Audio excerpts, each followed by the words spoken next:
89.9 KGRG. It's Everett Erickson here, and it's time for another Mixed Review. This is the show where you get to hear a movie review from both sides of the spectrum, good and bad. Today's movie for review is Denis Villeneuve's new film, Blade Runner 2049. You're a cop. I had your job once. I was good at it.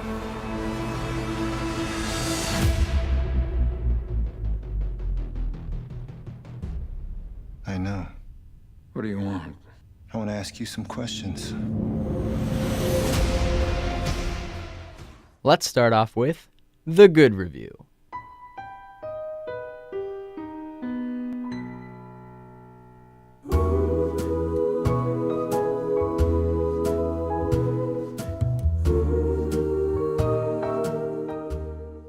No doubt about it, Blade Runner 2049 is the best looking movie of 2017.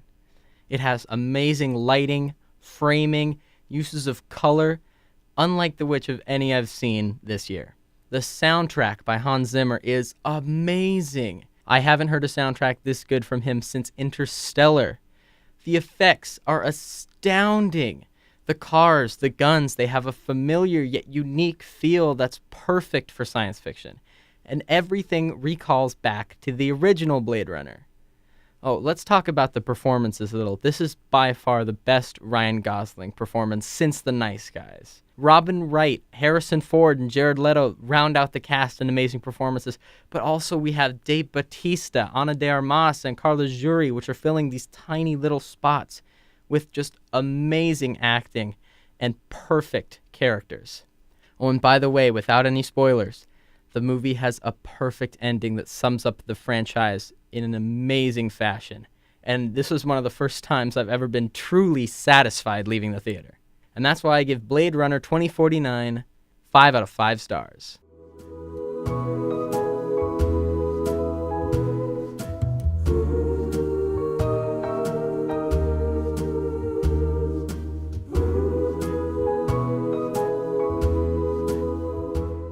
And now it's time for the bad review.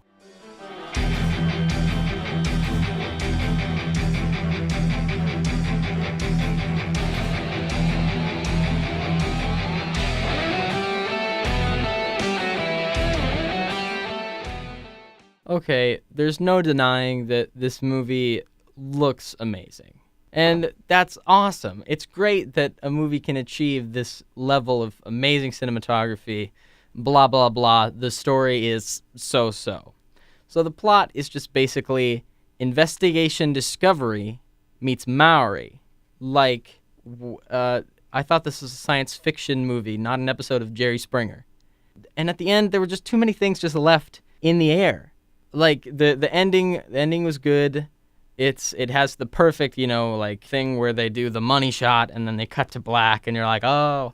But what about, isn't the villain still chasing after them? I don't know. I mean, suggestion of resolution is not resolution. You can't have a character just say, no, it's fine, and then just pass it off like it's fine. It's not really how that works. In the movie, there's too much, just single tear crying and just lip quivering. There has to be somebody in the cast who knows how to cry. Somebody. Anybody. Just have Jared Leto cry. He's great at that. The whole time, Harrison Ford isn't really into it. He's kind of, just there because he was in the first Blade Runner. But at least he's having more fun than he was during the last Star Wars movie.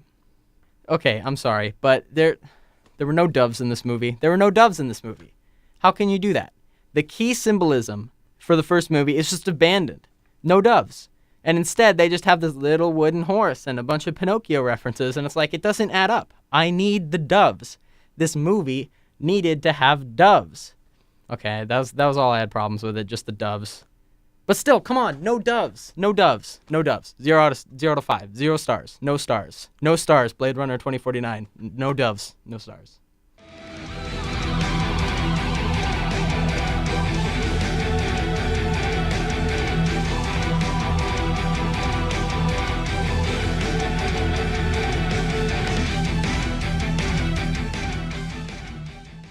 Well, I think this is the one time that we're ever going to have a consensus on this show. It seems like both of the reviewers agreed that this movie looks amazing, but doesn't have any doves. And, I mean, for consensuses, I'll take them where I can get them. All right, this is Everett Erickson signing off. That was your mixed review, Blade Runner 2049. 89.9 KGRG.